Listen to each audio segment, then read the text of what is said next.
বিসমিল্লাহির রহমানির রহিম। প্রিয় বান্দরবানবাসী, দেখতেছেন এটা একটা রুম, এটা 301 নম্বর রুম। এখানে কতজন স্টুডেন্ট আছে?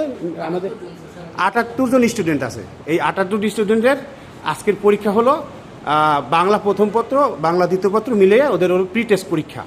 এখন এইখানে যে আপনি দেখতেছেন দাঁড়ানো 1 জন, 2 জন, 3 জন, 4 জন আর হলো 5 জন। এই 5 জন ছাত্রছাত্রী আমাকে চিনে যে আমি তাদের কলেজের স্যার এবং তাদের কোন সাবজেক্ট আমি পড়াই।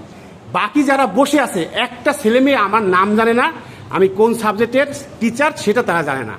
এখন আপনারা যারা বান্দরবানবাসী আছেন তারা বলতেছেন যে আমাদের এখানে ছেলেপেলেরা যে ফেল করছে এই দায় টিচারদের। এখন আমাকে তারা যে চেনে না, আপনারা বলেন কেন চেনে না? আমি কি তাহলে আপনাদের এই স্টুডেন্টের বাড়িতে যেয়ে পড়ে আসবো, নাকি তারা কলেজে এসে পড়বে? এই প্রশ্ন আমি আপনাদের কাছে রেখে গেলাম যে 78 জনের মধ্যে মাত্র 5 জন ছাত্রছাত্রী আমাকে চিনে, আমি যে তাদের কলেজের টিচার এবং আমি কোন সাবজেক্টের টিচার এটা তারা জানে, আর বাকিরা জানে না।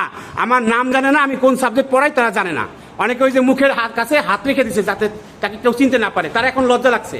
তাহলে আপনারা বান্দরবানবাসী অথবা বিভিন্ন জায়গা থেকে যে কথাগুলো বলতেছেন, আপনারা আগে নিজেদের কাছে প্রশ্ন করেন তাহলে এই শিক্ষার পরিবেশটা কি। আর আপনাদের ছেলেপিলেদেরকে এখন আমরা বাসায় যে রশি দিয়ে বেঁধে তারপর টেনে নিয়ে আসবো, এটা আমি প্রশ্ন রাখলাম আপনাদের কাছে।